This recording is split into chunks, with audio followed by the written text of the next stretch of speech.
Hai, selamat datang di Sabar Talks, tempat di mana kisah hidup jadi pelajaran berharga. Kalau kamu suka cerita yang menyentuh hati, klik subscribe sekarang juga ya.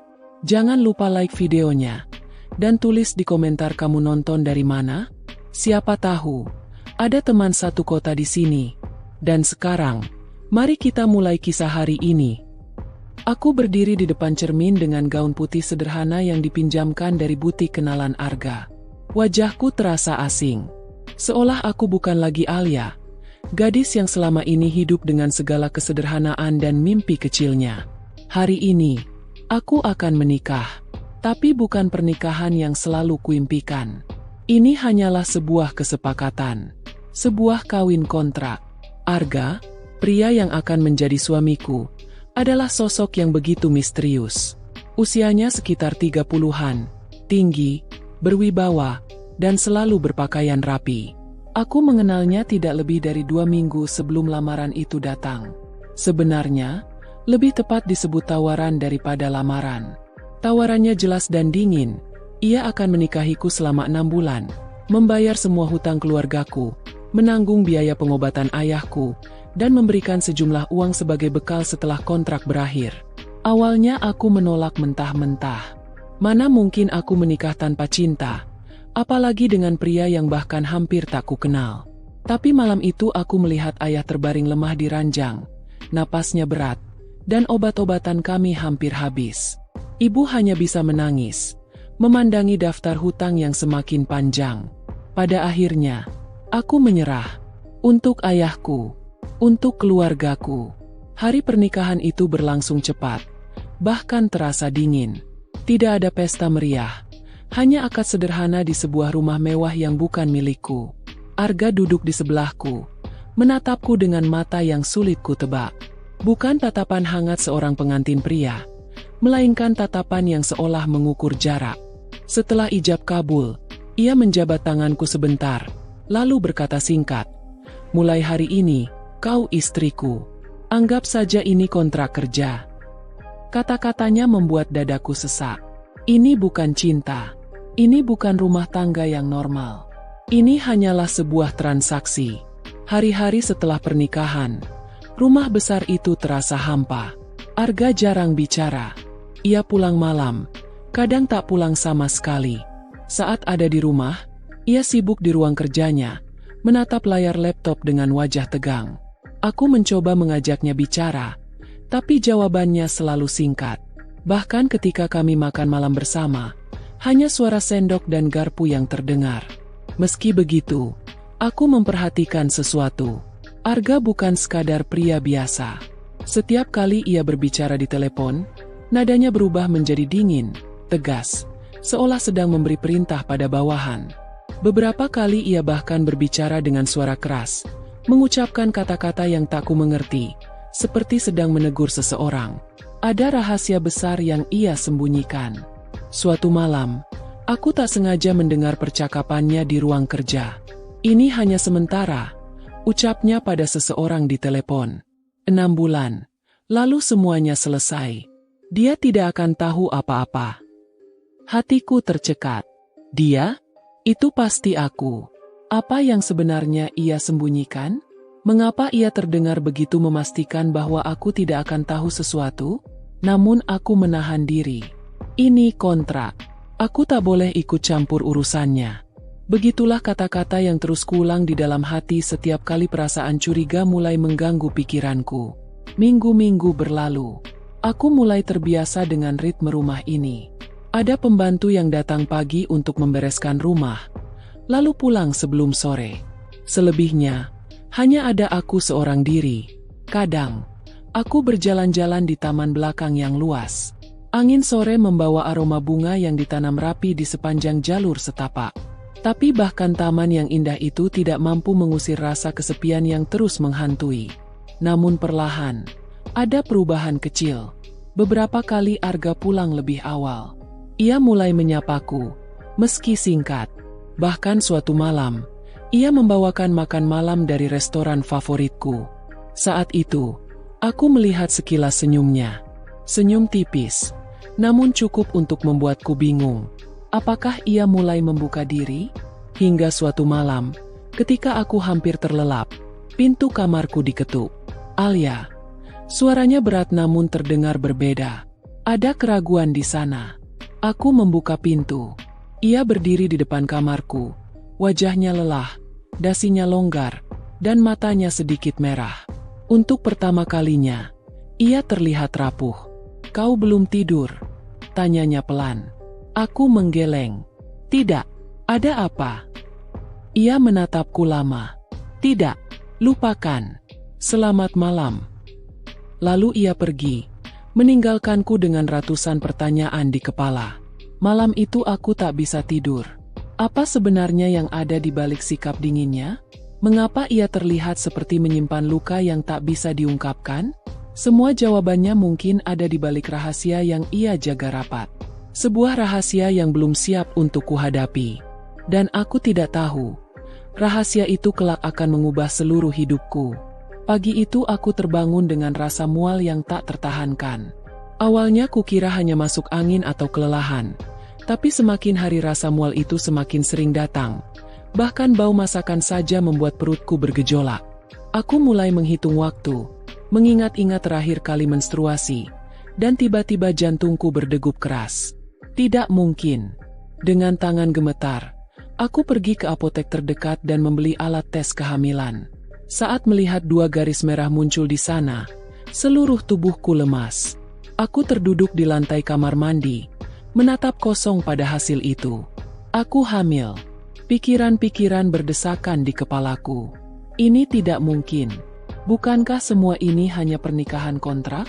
Bukankah aku dan Arga hanya seharusnya menjalani peran suami istri di atas kertas? Namun nyatanya, satu malam ketika kami berdua pulang larut, lelah, dan saling mencari penghiburan, batasan itu terlewati. Saat itu aku tidak berpikir panjang. Tapi sekarang, semuanya berubah.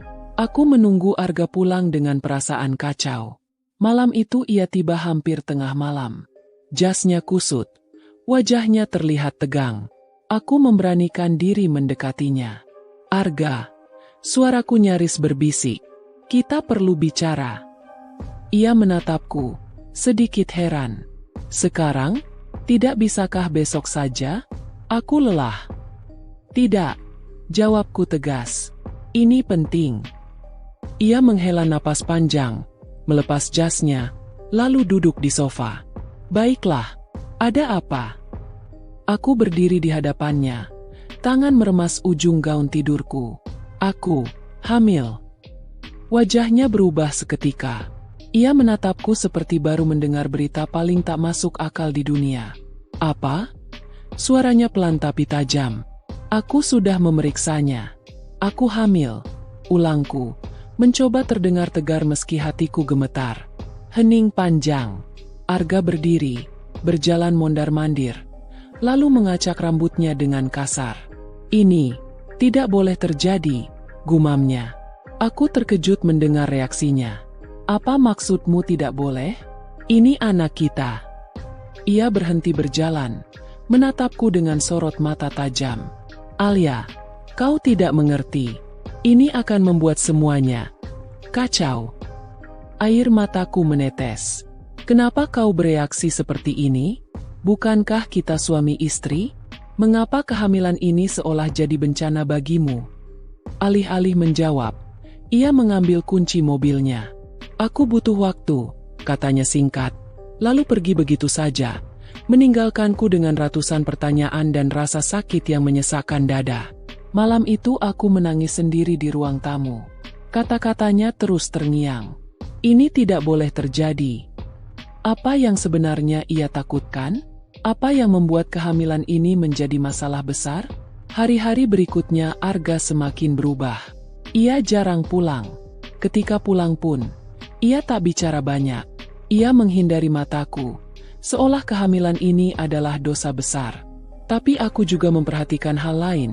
Ia sering menerima telepon dengan nada marah, seperti sedang berdebat dengan seseorang. Suaranya selalu tertekan. Suatu malam, aku tak sengaja mendengar percakapannya dari balik pintu ruang kerja. "Bagaimana kalau mereka tahu dia hamil? Ini akan memperburuk semuanya. Suaranya terdengar panik. Aku sudah bilang, ini di luar rencana. Kita harus cari cara sebelum semuanya hancur. Aku menahan napas. Mereka siapa? Apa maksudnya di luar rencana? Dan yang lebih membuatku takut, apa yang akan mereka lakukan jika tahu aku mengandung anaknya? Ketakutanku semakin menjadi-jadi ketika suatu pagi, seorang wanita datang ke rumah. Ia elegan, berpenampilan mewah, dan sorot matanya penuh penilaian. Kau Alia, ya? Suaranya dingin. Aku Nara, sepupu Arga. Aku mengangguk, gugup. Ada yang bisa saya bantu? Ia tersenyum tipis. Jaga dirimu baik-baik. Kau tahu kan, menikah dengan Arga berarti ikut masuk ke dunia yang tidak ramah. Tidak semua orang akan senang kau ada di sini. Aku tak mengerti maksudnya. Dunia yang tidak ramah? Apa maksudnya? Tapi sebelum sempat bertanya lebih jauh, ia sudah pergi. Hari itu aku sadar, apapun yang disembunyikan Arga jauh lebih besar daripada sekadar pernikahan kontrak.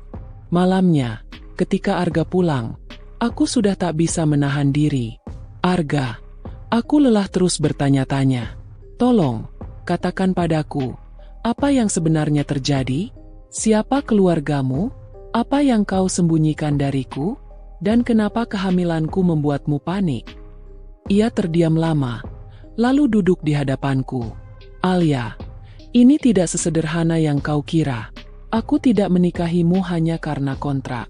Ada alasan lain. Apa? Tanyaku dengan suara bergetar. Ia menatapku dengan mata yang kini tampak sendu. Aku tidak bisa menjelaskannya sekarang. Hanya, percayalah, aku melakukannya untuk melindungimu. Kata-katanya membuatku bingung sekaligus takut. Melindungiku? Dari siapa? Arga berdiri dan meraih tanganku. Untuk sekarang, yang perlu kau lakukan hanya menjaga dirimu dan bayi itu. Aku akan mengurus sisanya. Tapi bagaimana aku bisa merasa aman jika setiap kata-katanya justru membuatku semakin sadar bahwa aku berada di tengah sesuatu yang berbahaya? Malam itu aku terbaring di ranjang, menatap langit-langit kamar yang terasa semakin menyesakan. Rahasia apa yang ia simpan? Mengapa aku merasa seperti pion dalam permainan yang tak ku mengerti? Aku tidak tahu, tapi yang jelas, kehamilan ini bukan hanya mengubah hidupku. Kehamilan ini akan membuka tabir gelap yang selama ini Arga tutupi. Dan aku takut, ketika rahasia itu terungkap, semuanya akan berubah selamanya. Sejak malam itu, Arga semakin menjauh dariku. Bukan hanya secara fisik, tapi juga emosional. Ia jarang menatap mataku. Bahkan ketika kami berada di meja makan, ia lebih banyak memandangi layar ponselnya daripada melihatku. Aku seperti bayangan di rumah ini. Istrinya, tapi terasa seperti orang asing. Kehamilanku yang seharusnya menjadi kabar membahagiakan justru membuat rumah ini terasa mencekam. Aku berjalan di lorong panjang rumah itu setiap malam, merasakan dinginnya udara yang entah kenapa seperti membawa bisikan ketakutan. Namun yang paling membuatku gelisah adalah kebiasaan baru Arga. Ia semakin sering menghilang. Pergi sejak pagi, pulang menjelang subuh. Bahkan beberapa kali ia tidak pulang sama sekali. Ketika kutanya, jawabannya selalu sama. Urusan pekerjaan. Tapi pekerjaan macam apa yang membuat seseorang pulang dengan wajah babak belur, kemeja berantakan, dan tatapan penuh waspada seperti sedang dikejar sesuatu? Aku tahu ia berbohong. Suatu malam, rasa penasaranku mengalahkan rasa takutku. Ketika ia tidur, aku diam-diam memeriksa ponselnya. Tapi hampir semua pesannya terhapus. Hanya ada satu nama yang tersisa di log panggilan. Damar. Nama yang asing. Siapa Damar? Aku mencoba menelusuri lebih jauh. Namun suara Arga membuatku terlonjak. Apa yang kau lakukan? Suaranya tajam, menusuk seperti pisau. Ia berdiri di ambang pintu, menatapku dengan kemarahan yang tak pernah kulihat sebelumnya. Aku, hanya. Jangan pernah menyentuh ponselku lagi, potongnya. Wajahnya tegang, matanya menyala. Aku tercekat. Ini bukan hanya tentang ponsel. Ini tentang rahasia besar yang ia simpan. Sejak malam itu, aku semakin yakin ada sesuatu yang jauh lebih gelap dari sekadar pernikahan kontrak. Beberapa hari kemudian, aku memutuskan untuk mencari tahu sendiri. Aku mendekati Mbok Rini, pembantu lama yang sudah bekerja di rumah ini bahkan sebelum aku datang. Seorang wanita tua dengan tatapan yang sering mengandung belas kasihan setiap kali melihatku. "Mbok," bisikku suatu sore, "aku perlu tahu, siapa sebenarnya Arga?" Mbok Rini menatapku lama, lalu menarik napas berat. "Nduk, kamu istri yang baik, tapi ada hal-hal yang sebaiknya kamu tidak tahu. Dunia Tuan Arga bukan dunia yang aman untukmu." Aku menggenggam tangannya. "Tolong, Mbok, aku harus tahu. Aku sedang mengandung anaknya." Matanya berkaca-kaca. "Tuan Arga itu bukan orang biasa, Nduk. Ia pewaris tunggal salah satu keluarga terkaya di kota ini. Tapi kekayaan itu datang dengan banyak musuh, banyak dendam. Keluarga itu penuh pertikaian. Banyak yang ingin menjatuhkannya. Pernikahan ini mungkin saja untuk melindungimu." Aku membeku. Jadi benar, dugaanku. Semua yang ia lakukan bukan tanpa alasan. Tapi jika ia benar-benar melindungiku, mengapa aku justru merasa dibiarkan sendirian dalam kegelapan ini? Malamnya, aku menunggu Arga pulang. Pintu baru terbuka menjelang tengah malam. Ia terlihat letih, tapi kali ini ada luka di pelipisnya. "Arga," panggilku. Ia berhenti di ambang pintu, menatapku dengan dingin. "Tidurlah, Alia." "Tidak, kita harus bicara." Ia menghela napas, meletakkan jasnya di kursi, lalu mendekat. "Tentang apa lagi?" "Tentang semua ini. Tentang siapa kamu sebenarnya. Tentang keluarga yang kau sembunyikan. Tentang kehamilan ini. Apa yang terjadi padamu? Kenapa kau seperti orang yang selalu berperang?" Ia terdiam. Detik-detik terasa berjalan lambat.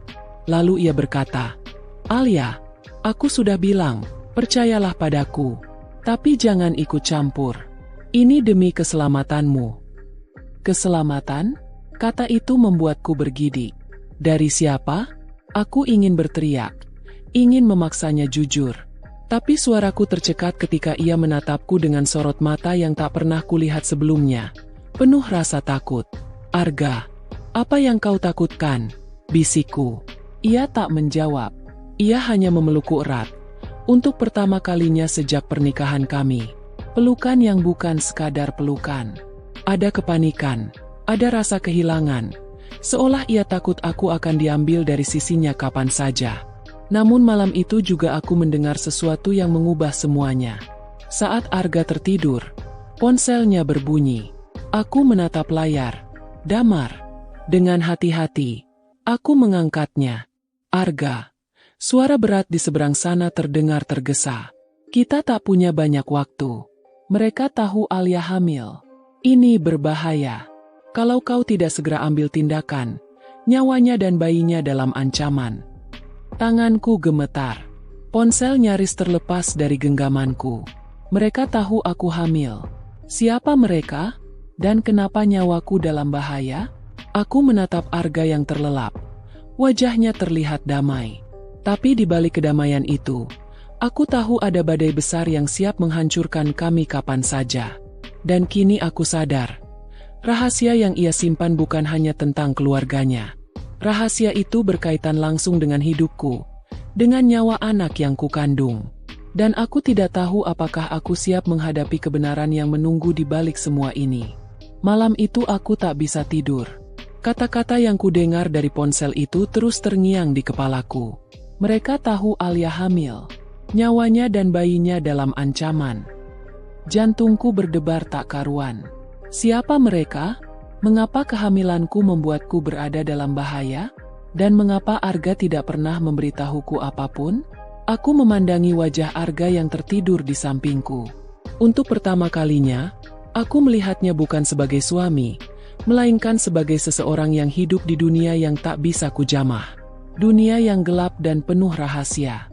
Esoknya, sebelum Arga bangun, aku memberanikan diri melakukan sesuatu yang selama ini kutahan. Aku akan mencari tahu sendiri. Aku mulai dari tempat yang paling masuk akal, ruang kerjanya. Arga selalu melarangku masuk ke sana, tapi pagi itu ia masih terlelap. Aku melangkah perlahan, membuka pintu yang selalu terkunci itu. Ruangan itu besar, dipenuhi rak buku dan meja kerja yang rapi. Tapi ada satu laci di meja yang berbeda, terkunci dengan gembok kecil. Aku mencari-cari kunci, hingga akhirnya menemukannya di saku jasnya yang tergantung di kursi.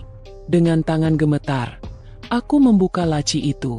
Di dalamnya, ada beberapa berkas, paspor dengan nama berbeda, dan foto-foto. Aku mengambil satu foto. Seorang wanita muda yang wajahnya sangat mirip denganku, berdiri di samping Arga. Tapi jelas itu bukan aku. Siapa dia? Aku membuka berkas lain. Sebuah dokumen dengan kop surat keluarga besar Arga. Isinya perjanjian tentang pembagian saham dan perjodohan. Namaku tidak ada di sana. Tapi nama wanita di foto itu tertulis jelas. Seorang wanita bernama Karina. Darahku berdesir. Jadi inikah alasannya menikahiku? Untuk menghindari perjodohan dengan Karina? Langkahku terhenti ketika aku mendengar suara di belakangku. Apa yang kau lakukan di sini, Alia? Aku berbalik. Arga berdiri di ambang pintu. Wajahnya tegang. Aku menggenggam foto itu erat. Jadi ini alasanmu? Kau menikahiku hanya untuk menghindari perjodohan dengan wanita ini. Suaraku bergetar, antara marah dan terluka. Ia melangkah mendekat, mengambil foto itu dari tanganku. Kau tidak mengerti, Alia. Ini bukan seperti yang kau pikirkan. Lalu jelaskan padaku.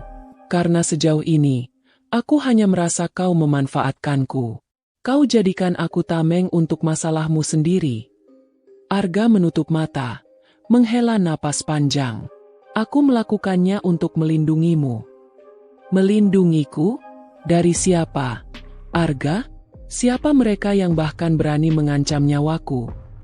Ia menatapku lama, lalu akhirnya berkata pelan, keluargaku. Jawaban itu menghantamku seperti petir. Arga berjalan ke arah jendela, menatap keluar. Kau tidak tahu, Alia, keluargaku tidak seperti keluarga biasa.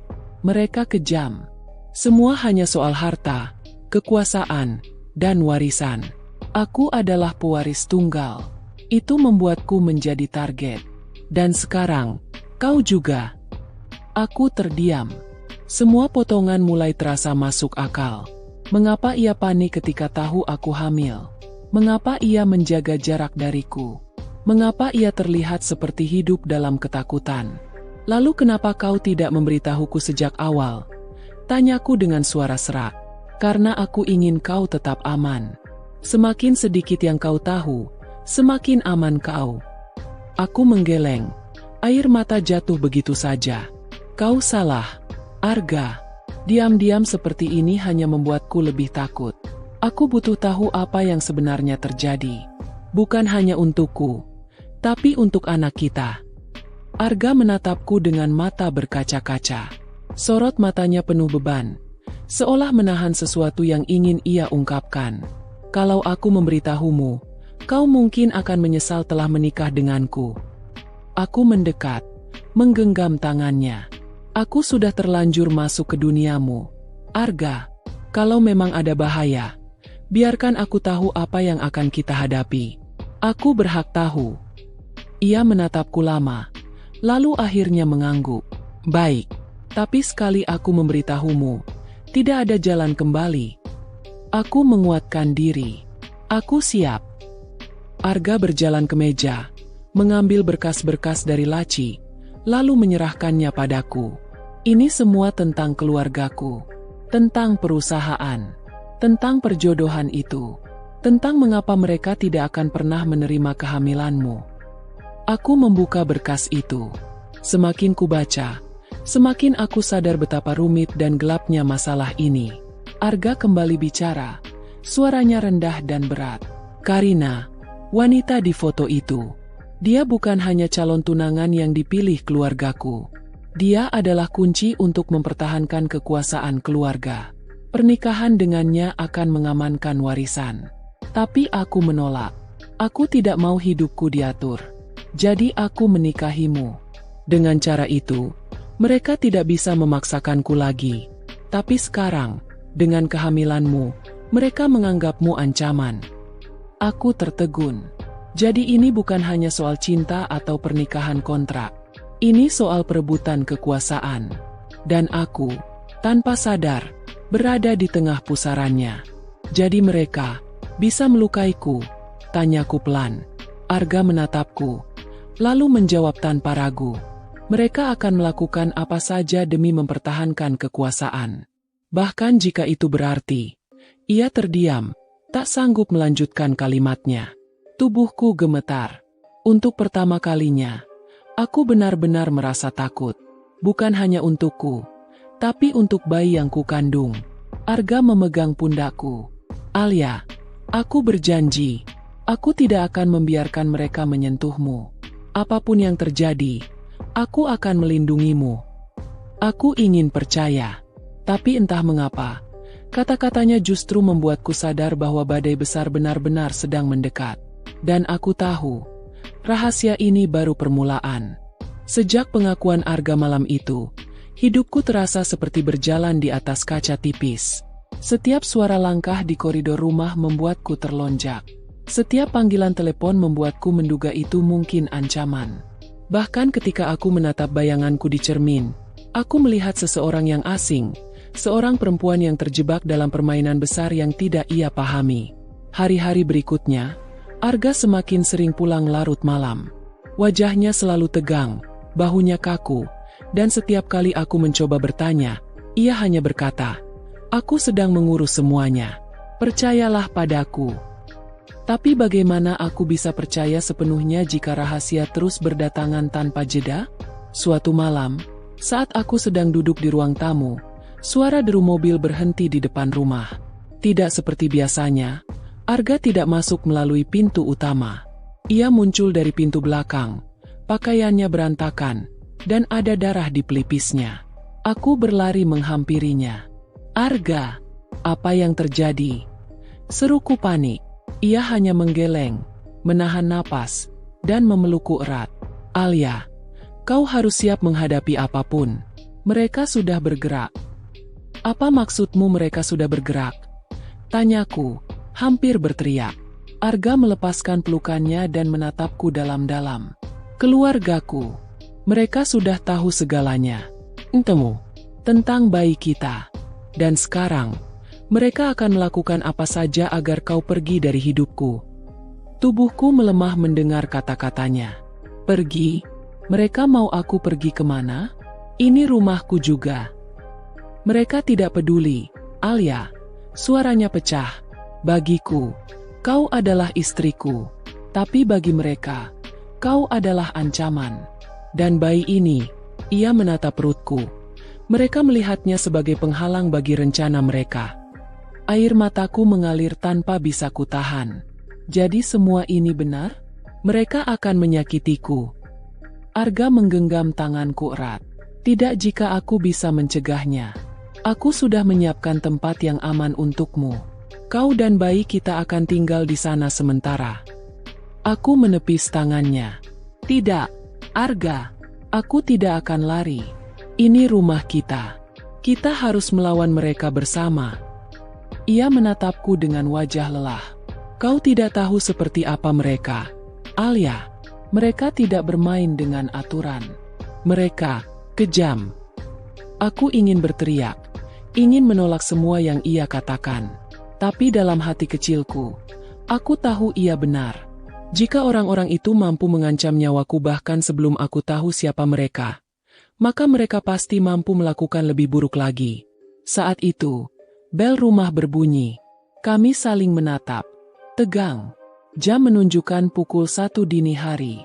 Arga segera berdiri dan menyuruhku masuk ke kamar. "Jangan keluar sampai aku bilang aman," bisiknya. Tapi aku tetap mengintip dari balik pintu. Di depan rumah, berdiri seorang pria berjas hitam, tinggi besar, dengan wajah dingin.